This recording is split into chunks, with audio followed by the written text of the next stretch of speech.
This episode of Marijuana Today Daily is brought to you by our friends over at Curaleaf, one of the nation's top multi-state cannabis operators with 50 local dispensaries, 14 cultivation sites, and 13 processing facilities, serving up more than 165,000 registered medical marijuana patients. Check them out over at curaleaf.com, spelled Curaleaf. Good morning, Marijuana Nation. It's Wednesday, January 15th, 2020, and you're tuned in to episode 866 of Marijuana Today Daily. I'm your host, Shay Gunther, and I'll be walking you through today's marijuana news and headlines. As always, we have a full and busy day of cannabis news in our hands, so let's jump right into it. As it's done a few times in recent weeks, Illinois grabs today's top spot as officials are reporting that $19.7 million of legal adult use marijuana has been sold in the state in the first 12 days of the year, as 2020 marks Illinois' transition to implemented adult use sales. Illinois adult use dispensaries sold $3.2 million on the first day of legal sales and $12.9 million in the first week, beating out Oregon as having the best first week of adult use sales out of all the current legal states. Oregon sold $11 million in its first week. Zip over to the Chicago Tribune for more here if you need it. Go Illinois. A proposed bill was filed in the U.S. House of Representatives on Monday to make hemp derived CBD a legal dietary supplement. Industrial hemp and CBD were made legal back at the end of 2018, but all the rules and regulations for how hemp and hemp products can be produced and sold are still being worked out. So the U.S. Food and Drug Administration has been trying to figure that out ever since. If the bill introduced on Monday were to be made into law, the FDA would treat hemp-derived CBD just like any other dietary supplement, which would open up a lot of business opportunity for hemp farmers and producers. While I'm usually pretty cynical about any progressive legislation making it through Moscow Mitch McConnell's legislative graveyard in the Senate, the good senator from Moscow does seem to have a thing for industrial hemp, so maybe this one could pass. You can pop over to Marijuana Moment to read the full bill yourself. Our final top story today swings us up to New Hampshire, where a newly proposed bill to legalize adult use marijuana closely mirrors one passed in 2018 in neighboring Vermont. The bipartisan measure would allow adults of age to grow up to 6 plants at home each and to possess, gift, and use cannabis themselves, but would not create a taxed and regulated sales program. Activists in New Hampshire hope that that model wins over more conservative lawmakers who have voted down recently pitched legalization bills.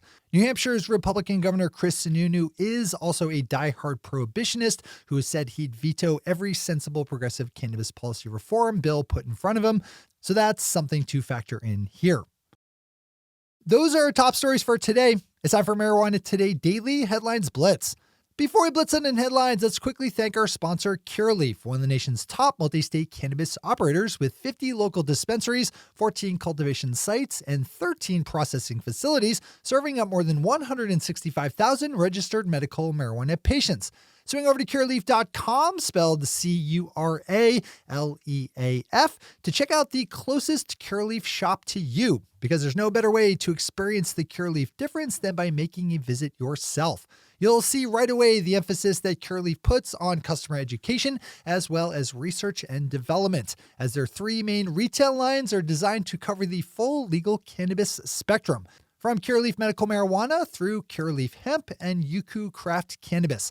Live life well with Curaleaf.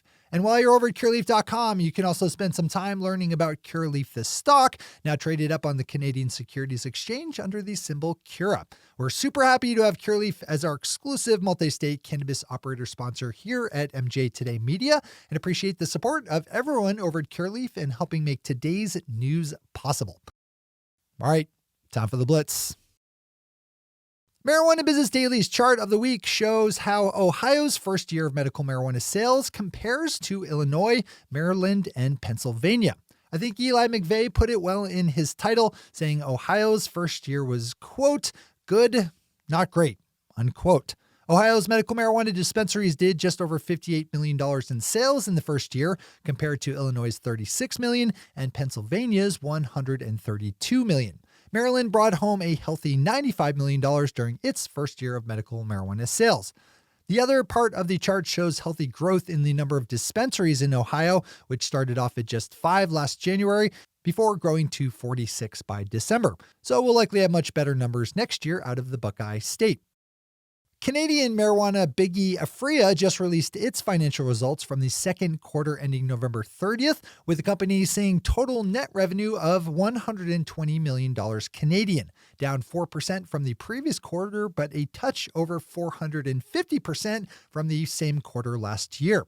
Aphria realized a net loss of $7.9 million, but had an adjusted EBITDA of $1.9 million. Along with the results, which you can read in full yourself over at New Cannabis Ventures, interim CEO Irwin Simon announced that he is no longer interim, but rather is now the full-time chief executive officer. Another Canadian marijuana company just issued its own financial results, with Organigram announcing that for its first quarter ending November 30th, it had pulled in net revenue of $24.2 million Canadian, double the amount it made during the same quarter last year. Organigram realized a net loss of $900,000 with an adjusted EBITDA of $4.9 million. Another story in New Cannabis Ventures to open up for more numbers and details. Mark Solby, a consultant operating in the Canadian marijuana market, penned a good op-ed pointing out some of the major flaws of how Canada is rolling out legal cannabis edibles and drinks, seizing upon the nation's restriction that any single serving of cannabis food or drink have no more than 10 milligrams of THC, which is a fine amount for someone who doesn't consume much, but that is more or less entirely ineffective for regular users.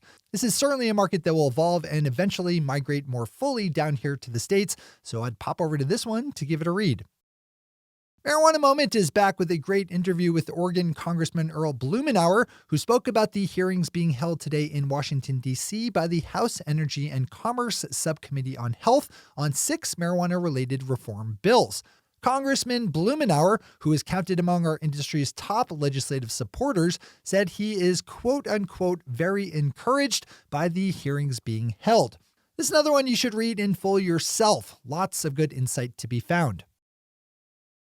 Up to my corner of the country here in Maine, where state lawmaker John Andrews is working on a resolution calling for the federal government to free up the legal marijuana industry to use banking services.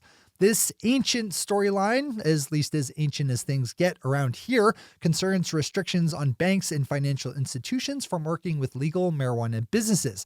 As a result of those limitations, marijuana businesses have major problems using any kind of banking and often pay extraordinary fees for the right to do so. This one resolution probably won't move the ball much at all, if any, but it does add one more voice to the growing chorus calling for federal cannabis banking reform. And finally for today, Democratic presidential candidate and Vermont Senator Bernie Sanders lent some support on Monday to legal marijuana workers in Chicago who were voting yesterday on whether to unionize, ultimately casting a strong vote in support of joining the United Food and Commercial Workers Local 881 chapter.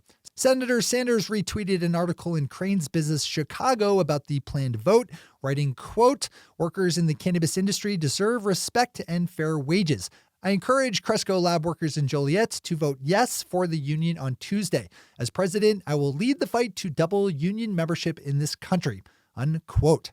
Cresco Labs tweeted their own response to Senator Sanders, thanking him for the tweet, though others in the Twitterverse pointed out that the company had rejected a request to voluntarily organize workers and that they had waged a, quote, anti-union campaign, unquote. Not a bad one to add to your list to read today. Congratulations to all the Cresco employees and union activists who carried that one home. Those are the headlines and news for the day. I'll be back with you again tomorrow morning with another information-packed episode of Marijuana Today Daily. But in the meantime, if you have any stories to share or feedback to give, zip us an email to headlines@mjtodaydaily.com. And while you're clicking around the interwebs, swing over to our website at mjtodaydaily.com to find links to all the news we cover. Thanks to our sponsor, Curaleaf, and to our awesome patron listeners for the support that makes this show possible. To join the illustrious ranks of the patron listeners yourself, swing over to our website at mjtodaydaily.com and click on that big blue button at the top of the page that says Become a Patron. I'm your host, Shay Gunther. Thanks for tuning in and starting your day with marijuana today. Today.